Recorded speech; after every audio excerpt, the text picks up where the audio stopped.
Hey everybody, this is Jared here on MTG coming at you today with another pre-release unboxing, and this one is more timely than the last one. But yes, even though Spider-Man is pretty much all done at this point, I still have this pre-release kit and I'm going to do what I did with the last one. Today we are going to open up this Spider-Man pre-release kit and see what we get. I'm also going to take the time to actually go through my process on how to make a pre-release deck.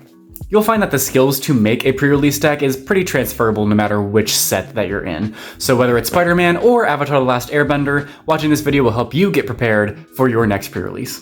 But just as a reminder before we begin, if you like this video, be sure to like the video. If you like my content, please be sure to subscribe to the channel so you'll be notified when new videos come out.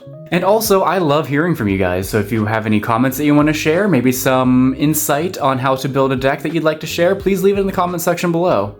I also have membership options available. So if you are already subscribed and want to have more impact here on the channel, go ahead and hit that join button and check out our membership options. But that's enough preamble, let's go ahead and open up this box. Now, inside each pre-release box are going to be a couple things. Pretty artwork, first of all.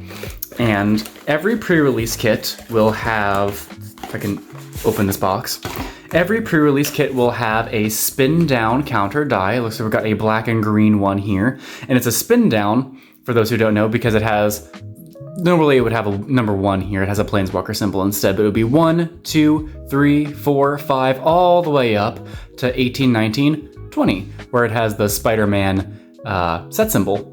Pre-release kit also has this neat little guide. This little guide is really helpful, especially for newer players. But for more experienced players, we already know this information. So we're probably just going to ignore it, but we'll probably reference it at a later time. Now the real main draw of the pre-release are the packs. So, looks like we got 6 packs here, plus a mystery promotional card. Now for those who don't know, the goal of pre-release is to use these 6 packs and the promo to build a 40 card constructed deck. Wild, I know, but this sort of system kind of makes it so everybody's on an even playing field. So it doesn't matter if you're a professional player or if you're just brand new to the game, everybody just kind of starts with an equal standing. So let's go ahead and check out what our promo is. Ooh, looks like we got a promo Sandman. That's pretty neat. Let me show off Sandman a little bit more. So Sandman, Shifting Scoundrel, is a 3-mana star. Its power and toughness are each equal to the number of lands you control. Sandman can't be blocked with creatures with power 2 or less, and you can pay 5 to return this card and target land card from your graveyard to the battlefield tapped. That's pretty neat, but we may or may not be playing this card. We still have all these packs to open. Now, as a person who has played this game for a significantly long time, what I like to do is I just like to rip these 6 packs open immediately and just do what I need to do to try and get my deck built as quickly as possible. But I recognize that's not really new player friendly. I know a lot of new players just want to take the time, open up each pack, take a look at each of the cards, kind of read what they do, get a feel for what cards that they opened. You can absolutely do that, and I actually encourage newer players to sit down and read the cards. But for my purposes here, I'm just going to open all the packs and then just start explaining stuff. So let's get into it. Now, in specific of what I'm going to do is that I'm going to rip open each pack and I'm going to sort each card by color. So I'll have a white pile, blue, black, red, green. I'll have a multicolored, colorless, and land pile, if applicable. While doing this, I'm also going to be separating the rares and mythics from the regular commons and uncommons as I go. We'll get into that in a second, but let's get into the time skip.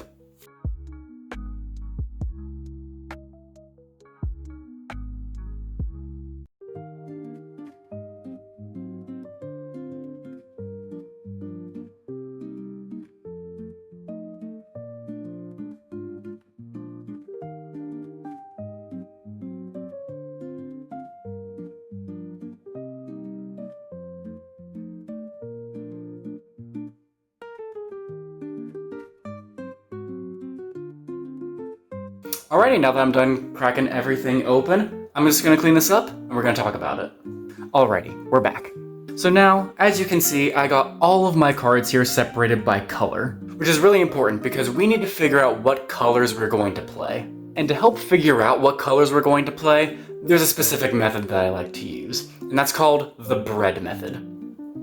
Like I've said in my previous pre-release deck videos, BREAD is an acronym. BREAD stands for bombs, removal, evasion, aggro, and then dirt or duds. So basically, even though I haven't had a good look at what each card does, as long as we're able to categorize each card within Bread, we should be able to figure out what colors are the most advantageous for us to play. So, onto the B of Bread, Bombs. Bombs are cards that immediately need to be dealt with. Bombs are cards where if they're left unanswered or not dealt with at a decent time, they're just going to take over a game. And I believe it was pro player Reed Duke who said something along the lines of, "Games of Sealed really come down to whoever gets their bomb down first. So the more bombs you're able to play, the better your chances of winning." And typically, your bombs are going to be in your rares and mythic slots. Now there are a couple exceptions in some formats where there are some common and uncommon bombs, but those are typically few and far between. But first, let's take a look at all the rares and mythics we open, just to get a feel of what we can build. Of course, we can't forget our promo Sandman. We can play this promo Sandman in our pre-release deck because it was in our pre-release pack. Isn't that fun? Alrighty, so the first card that we got here is the Origin of Spider-Man. It is a 2-mana saga, so as the saga enters, and after each of your draw steps, you add a lore counter and you sacrifice it after 3 lore counters. So, whenever you put your first lore counter on the Origin of Spider-Man, you create a 2/1 green spider creature token with Reach, which I think I have the token here somewhere. Yes, so whenever you play this spell, you just get the 2/1 spider. That's pretty neat. On the second turn, we then put a +1/+1 counter on target creature you control, and then it becomes a legendary spider hero in addition to its other types. So if we have our spider still, we could just make it a legendary hero. Or if we have something better, we just give it a buff and it also just becomes a hero. And then lastly, on the next turn, target creature you control gains double strike until end of turn. So this card seems pretty neat. It makes a body, it pumps up that potential body, and then makes that body attack pretty decently. At the very least, on turn 5, you're going to have a 3/2 legendary double striking spider, which isn't terrible. We also got a Hydro Man, Fluid Felon, a 2-mana 2/2 elemental villain. Whenever you cast a blue spell, if Hydro Man is a creature, he gets +1/+1 until end of turn. Then at the beginning of your end step, untap Hydro Man. Until your next turn, he becomes a land and gains tap, add a blue. Also good to note that he's not a creature when he's a land. So Hydro Man is pretty neat, because he kind of like blanks on your opponent's turn, so he's not going to block for anything. What he does is that you cast him on your turn, you cast some more blue spells, you pump him up, and then at the end of the turn, whenever he's no longer useful, he just sits back and becomes a land.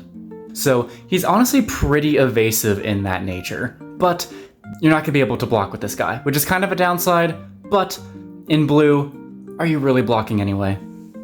Another rare, we got Agent Venom, a 3-mana 2/3 with Flash and Menace. Whenever another non-token creature you control dies, you draw a card and lose 1 life. So I wonder if there's some sort of like self-sacrifice deck here, where you're just trying to like sacrifice your own things or make your own things die, so then you can draw more cards. Yeah, sure, you lose a life, but a surprise, flashing and menacing 2/3 is nothing to ignore. We also got a Villainous Wrath here, a 5-mana sorcery. Target opponent loses life equal to the number of creatures they control, then destroy all creatures.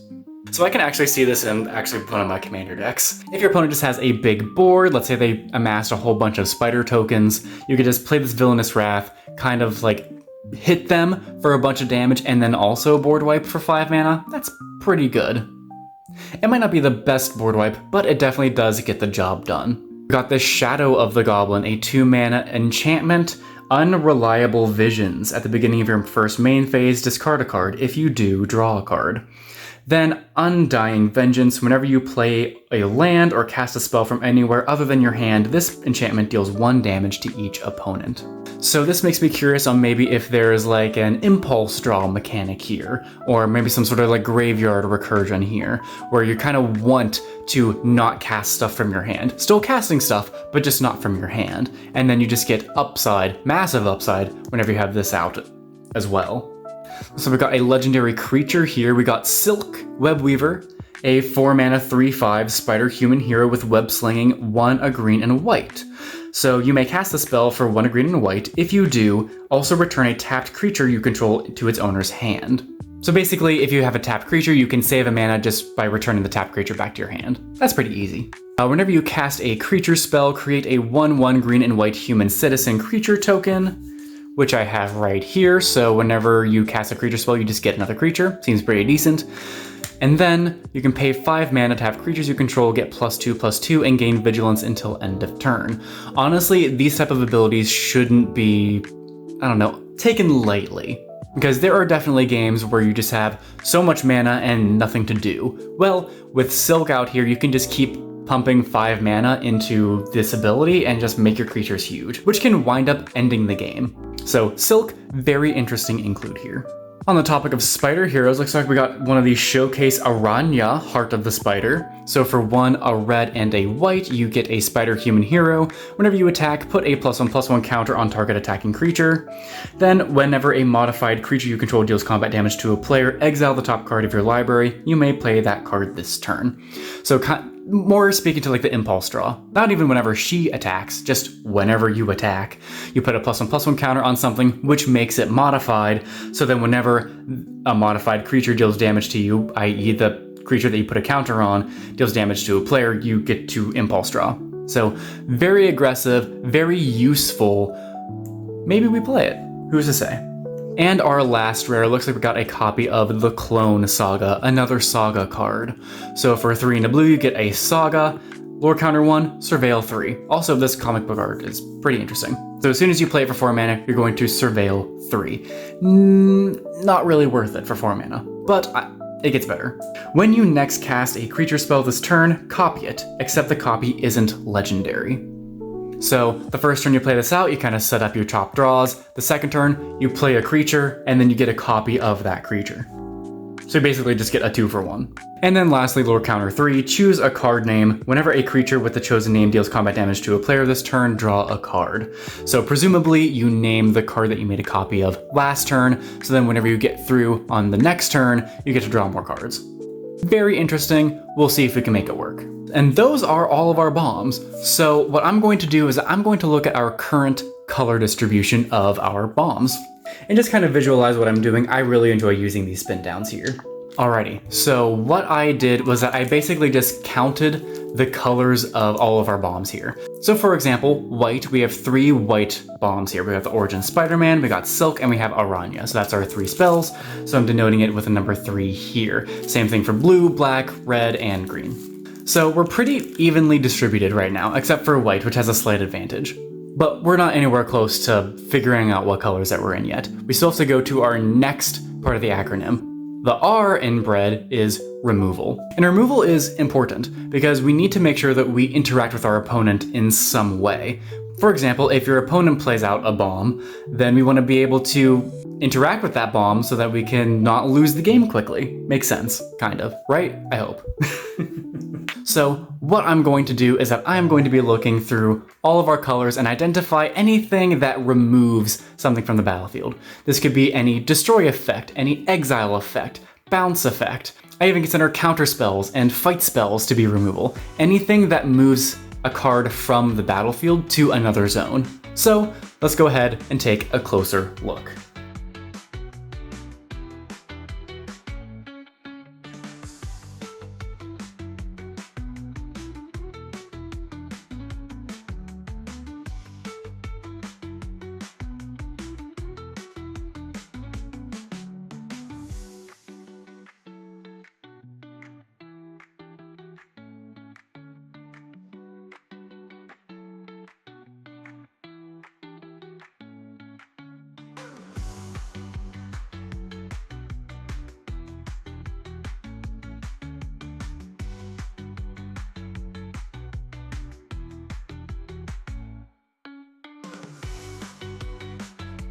Alrighty, so I went and I identified all the pieces that I would believe are removal in all of our colors, including the multicolored and colorless stuff. So we'll get into those in a minute, but I just want to first say our removal is kinda bad. Not saying that our removal is like unplayable, but we just don't have a lot of it. Like we don't have any red removal, which is pretty surprising to me because typically red is a main removal color, but we'll get into that later. Let's take a look at our white removal. Firstly, we got this Web Up, a 3-mana enchantment. When this enchantment enters, exile target non-land permanent and opponent controls until this enchantment leaves the battlefield. We also got 2 of them. Now these type of effects, these type of banishing light effects or oblivion ring effects are always good in any sealed format. So if you pick up any cards that do a similar thing to this, they're always going to be pristine removal. Because not only does it hit anything, but it's also pretty efficient at 3 mana. We also got this Flash Thompson Spider Fan here. Even though he doesn't destroy or exile or do anything, he is a 2/2 Flash that can tap a creature. So if our opponent is planning to attack in with something, or they are holding up a blocker just to not die, we can go ahead and flash this in on our opponent's turn, tap a creature, and then get in for the win. Flash Thompson also has another ability that allows you to untap target creature. So when he enters, we can choose one or both. So we can tap something down of our opponent's and untap something of ours, so we have a profitable blocker. We also got this Sudden Strike here, just a 2 mana destroy target attacking or blocking creature. Always a staple in any limited format. There's always going to be like a retaliatory white removal spell, and fortunately we got one here. And our last removal spell here is Spectacular Tactics. We got a 1 and a white instant. We can either put a +1/+1 counter on target creature you control and have it gain hexproof until end of turn, or destroy target creature with power 4 or greater. So its first mode, we can just blank one of our opponent's removal spells and put a +1/+1 counter on it to buff it up, or we can just destroy a very large creature that is definitely problematic on our opponent's side. So honestly, our white removal is pretty good. Our blue removal is a bit lacking. We only have opened one counterspell. We have amazing acrobatics and foil here. So for 1 and 2 blue, we can either counter target spell or tap 1 or 2 target creatures. So 3 mana counterspell is on par, but with only one of them, we're probably not looking at blue. Similar with black. Our only removal spell here is Scorpion Sting. Still a very good removal piece, a 2 mana -3/3 until end of turn. That's great, but only one of them is severely limiting.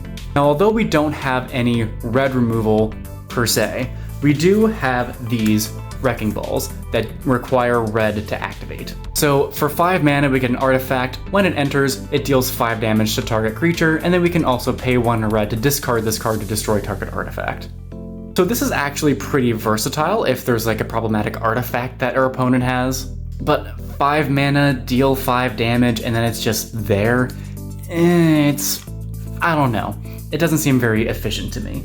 But I just want to let you guys be aware that that is an option. Now our green, similar to our white, is pretty good on removal. Firstly, we got this Scout the City, a 2 mana sorcery. We can either look around, mill 3 cards. I may put a permanent card from among them into my hand and then gain 3 life, so that's a pretty good card advantage, or we can destroy target creature with flying. Plain and simple, easy, 2 mana. Really nothing to complain about. Yeah, the flying is a little bit limiting, but we have to take what we get. Our other removal is this Damage Control Crew, a 4 mana 3/3 human citizen. When it enters, we can choose to repair or impound. Repair means to return target card with mana value 4 or greater from our graveyard to our hands, so it's just a regrow. Or we can exile target artifact or enchantment. Just straight up exile something. So if our opponent has Vanishing Lighted something, we can just get rid of it and get our thing back. So I think it's pretty neat, but then again, I don't know how many artifacts and enchantments we're going to see.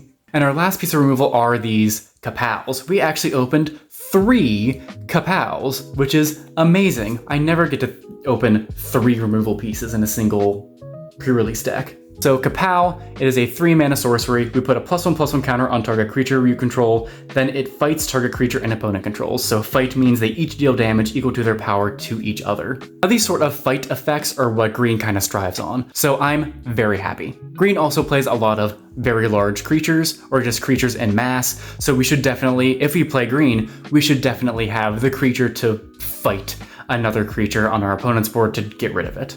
Then lastly, we got some multicolored spells, and these multicolored spells actually include the hybrid mana symbol.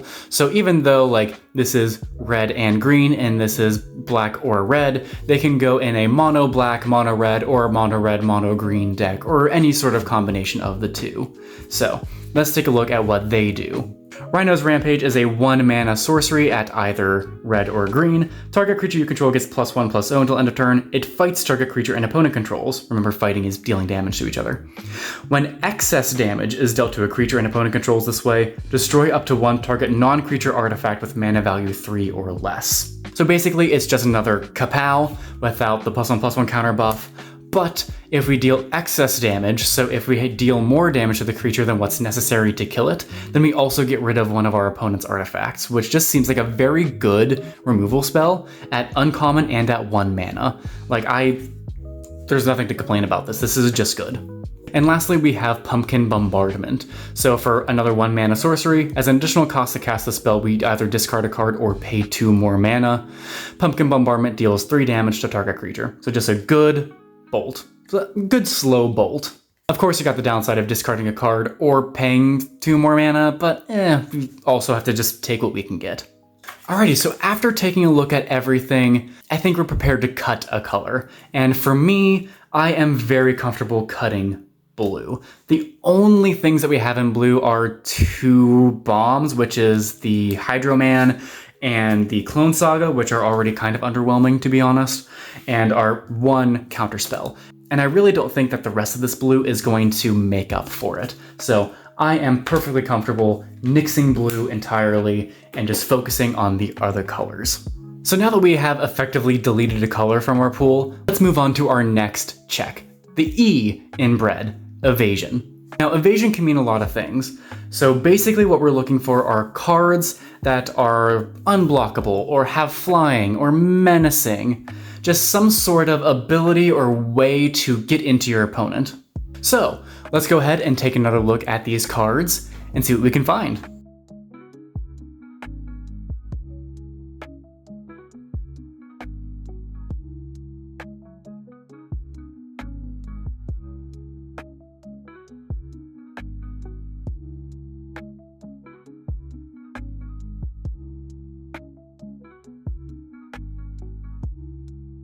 Alrighty, so I have went ahead and identified our evasion pieces. Let's go ahead and take a closer look. So firstly, in white, we only got this pair of Thwips. So Thwip is a 1 mana instant. Target creature gets +2/+2 and gains flying until end of turn. If it's a spider, you also gain 2 life. So that's pretty neat. And instant speed, here I'm going to make this guy a flyer so you can't block it, or I'm going to make it a flyer to block your flying creature. That seems pretty neat.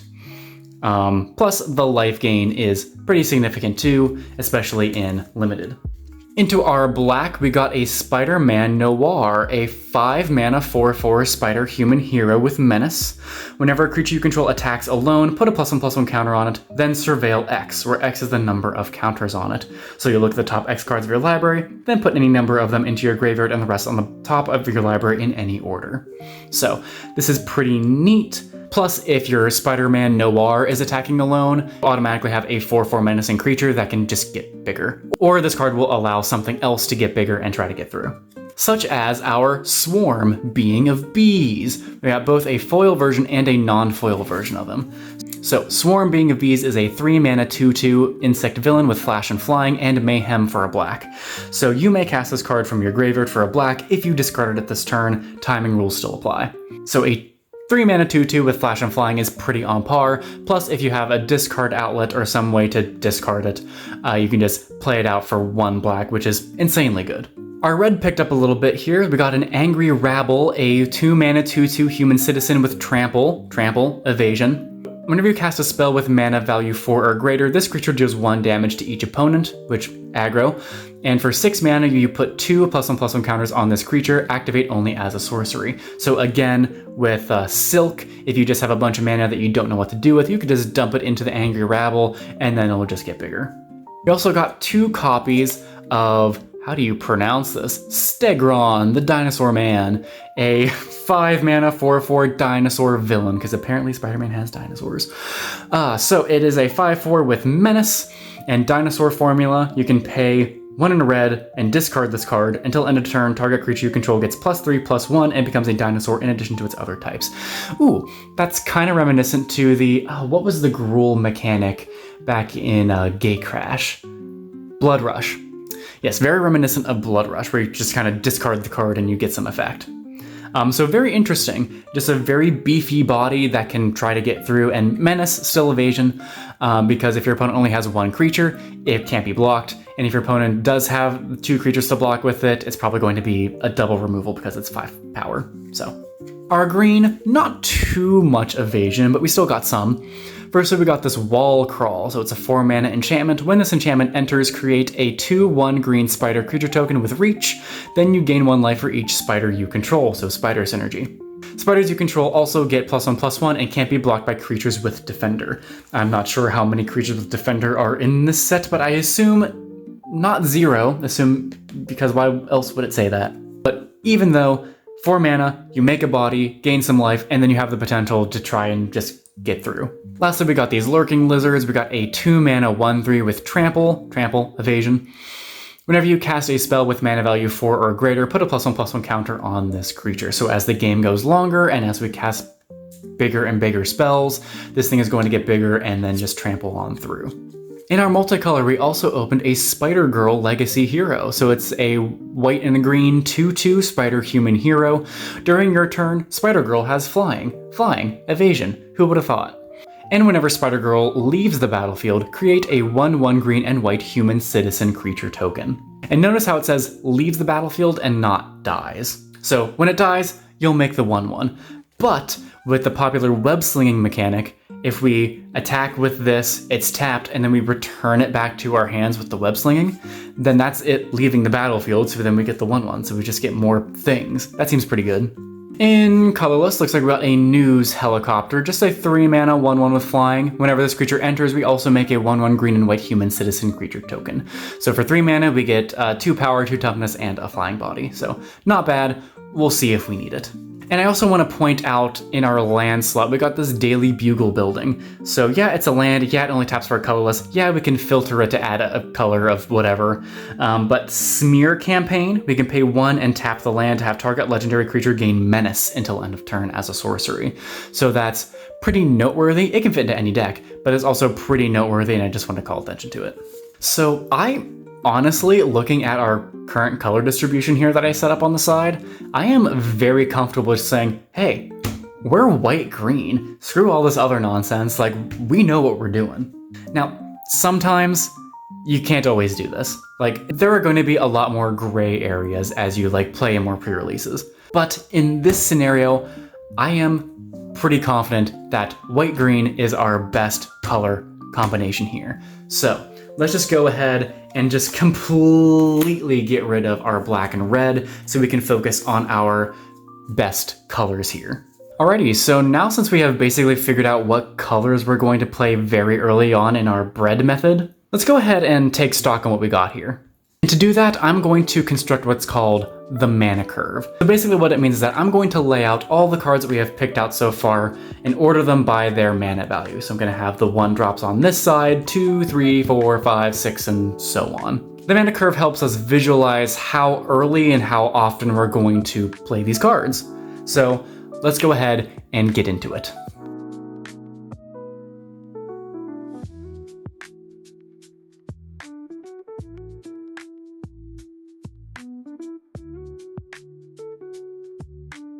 Alrighty, so now since I've laid everything out, you can probably see that we have a little bit of an issue.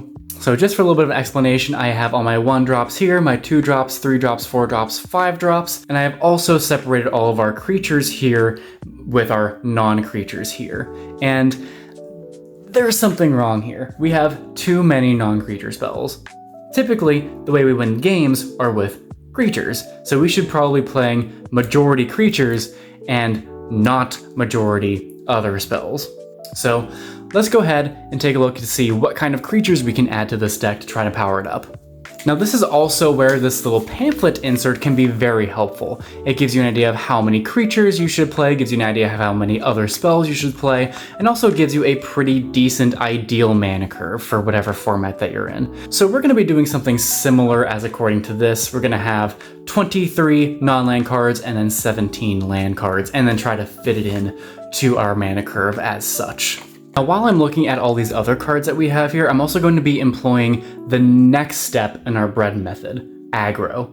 So aggro means anything that can buff up creatures, anything that gives it like a +1/+1, or a counter, or maybe it creates a whole bunch of tokens, anything that helps push the power on the board forward. Alrighty, it looks like I found some. The first card to talk about is this Wild Pack Squad. It is a 3-mana 2/3 human mercenary. At the beginning of combat on your turn, up to 1 target creature gains First Strike and Vigilance until end of turn. So First Strike is a very aggressive ability because First Strike allows us to deal our damage first, and it kind of like disincentivizes blocks for your opponent. And if they do block, it's probably going to be at disadvantage. We were also lucky enough to pick up 2 of them, so those will fit nicely into our 3-drop slot. Looks like we've got this Ezekiel Sims Spider Totem. So it is a 5-mana Spider Human Advisor. That's a 3/5 with Reach. At the beginning of combat on your turn, target spider you control gets +2/+2 till end of turn. It itself is a spider, so at the very least, it will make itself a 5/7. So that's pretty neat. It can help fill out our upper end here. We also got this pretty interesting Spiders-Man Heroic Horde, just a whole bunch of spiders in a Spider-Man costume, I guess. So for 2 mana, you get a 2/3 spider hero, but it has web slinging, which is very expensive. Like a 6-mana web slinging ability is something to take note of. So let's see what it does. When Spiders-Man enters, if they were cast using web slinging, you gain 3 life and create 2 2/1 green spider creature tokens with Reach. So yeah, sure. So for 2 mana, we just get a 2/3. For 6 mana and returning a creature back, we get a 2/3 and 2 2/1s, which honestly, not bad. So it's something to do in the early game for 2 mana and something to do in the late game for 6 mana. So pretty versatile here. We also got these Craven's Cats. Again, it is just a 2-mana 2/2 cat villain, but it has the pump ability, so you can pay 3 mana to give that creature +2/+2 until end of turn, but only once each turn. So cats, just like it's early 2-mana 2/2 is not something to sneeze at, and just to pump it up for 3 mana to make it a 4/4 is also nothing to sneeze at. Like that just seems good. The last thing that we got is this Mechanical Mobster. It is a 3-mana 2/1 human robot villain. Whenever it enters, exile up to 1 target card from a graveyard. Target creature you control connives. So we'll draw a card, then discard a card. If we discarded a non-land card this way, put a +1/+1 counter on that creature. So it's just another piece of aggression.